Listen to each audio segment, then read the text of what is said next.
Osama bin Laden, नाम भूले तो नहीं ना आप? वही अलकायदा का खूंखार आतंकी जो अमेरिका में 9/11 का मास्टरमाइंड था। लेकिन अब ट्रंप ने एक शख्स पर ओसामा से भी 2 गुना इनाम रख दिया है। वही ओसामा जो जिहाद के कट्टर विचारों का समर्थक था और अमेरिका को अपना दुश्मन मानता था। उनका मानना था कि अमेरिका इस्लाम का दुश्मन है और वो इस्लाम को मिटाना चाहता है। उसने अमेरिका पर 9/11 का हमला भी इसी सोच के साथ किया था। 9/11 के हमले के मास्टरमाइंड ओसामा बिन लादेन को अमेरिका ने किस तरह ऑपरेशन नेपट्यून स्पीयर के जरिए मारा था, और इस ऑपरेशन को अमेरिका ने इतनी सफाई से कंप्लीट किया कि पूरी दुनिया चौंक गई। अमेरिका और ओसामा के बीच जो दुश्मनी का रिश्ता था वो सब जानते हैं।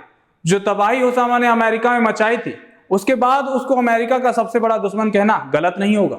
लेकिन अब एक ऐसी खबर आई है जिसने सबको सकते में डाल दिया है। डोनाल्ड ट्रंप ने एक देश के राष्ट्रपति को ओसामा बिन लादेन से भी 2 गुना इनाम रख दिया है।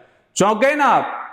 तो चलिए जानते हैं कि वो कौन से देश के राष्ट्रपति हैं जो ट्रंप को ओसामा से भी ज्यादा खटक रहे हैं। डोनाल्ड ट्रंप के टैरिफ वॉर के बीच एक ऐसी खबर आई है जिससे सब चौंक गए हैं।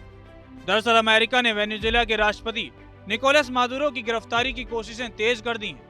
खबर है कि राष्ट्रपति डोनाल्ड ट्रंप प्रशासन ने मादुरो पर रखे इनाम को भी 2 गुना कर दिया है। तो वहीं वेनेजुएला सरकार ने अमेरिका के इस फैसले की आलोचना की है, साथ ही इसे राजनीतिक प्रोपेगेंडा भी करार दिया है। ट्रंप अपने पहले कार्यकाल के दौरान भी मादुरो की गिरफ्तारी की कोशिशें कर चुके हैं, लेकिन अब सवाल उठता है कि आखिर ऐसा क्यों किया गया। दरअसल अमेरिका ने मादुरो पर दुनिया के सबसे बड़े ड्रग तस्कर होने के आरोप लगाए हैं। साथ ही वेनेजुएला के नेता पर कार्टल्स के साथ काम करने और अमेरिका में कोकेन लाने के भी आरोप लगाए हैं। अटॉर्नी जनरल पैम बोंडी ने कहा, राष्ट्रपति ट्रंप के नेतृत्व में मादुरो न्याय से नहीं बच पाएंगे और उन्हें अपने अपराधों की सजा मिलेगी। आपको बता दें कि गुरुवार 7 अगस्त को मादुरो पर इनाम की राशि का ऐलान किया गया। साल 2020 में मादुरो को अमेरिका में कोकेन पहुंचाने की साजिश में मैनहट्टन कोर्ट में दोषी पाया गया। तब अमेरिकी सरकार ने उनकी गिरफ्तारी के लिए $15 मिलियन का ऐलान किया था। इसके बाद राष्ट्रपति पद संभालने वाले जो बाइडेन ने रकम को बढ़ाकर $25 मिलियन कर दिया। लेकिन खास बात यह है कि अमेरिका ने इतना ही इनाम ओसामा बिन लादेन पर भी रखा था। तो वहीं बोंडी ने बताया कि न्याय विभाग ने मादुरो से जुड़ी $700 मिलियन की संपत्तियों को जब्त कर दिया है। इनमें 2 प्राइवेट जेट शामिल।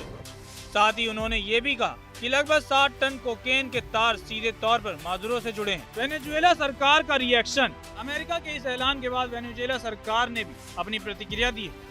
वेनेजुएला के विदेश मंत्री युवान गिल ने अमेरिका सरकार के फैसले पर सवाल उठाए। उन्होंने कहा, जो ऐसा कर रहे हैं हमें इस बात से कोई हैरानी नहीं है। वही जिसने एप्स्टीन की गुप्त सूची होने का दावा किया था और जो राजनीतिक फायदों के लिए स्कैंडल में शामिल रहा हो। लिहाजा इस सब के बाद ये देखना दिलचस्प होगा कि क्या जिस तरीके से अमेरिका ने ओसामा को निपटाया था, क्या कुछ वैसा ही ऑपरेशन हमें वेनेजुएला के राष्ट्रपति के खिलाफ देखने को मिलेगा।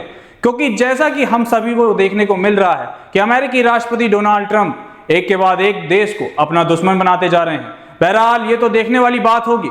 आज की इस रिपोर्ट में बस इतना ही। अमेरिका के इस फैसले को लेकर आपका क्या कहना है, हमें कमेंट सेक्शन में जरूर बताएं। साथ ही और भी अपडेट के लिए हमारे चैनल को लाइक, शेयर और सब्सक्राइब करना ना भूलें।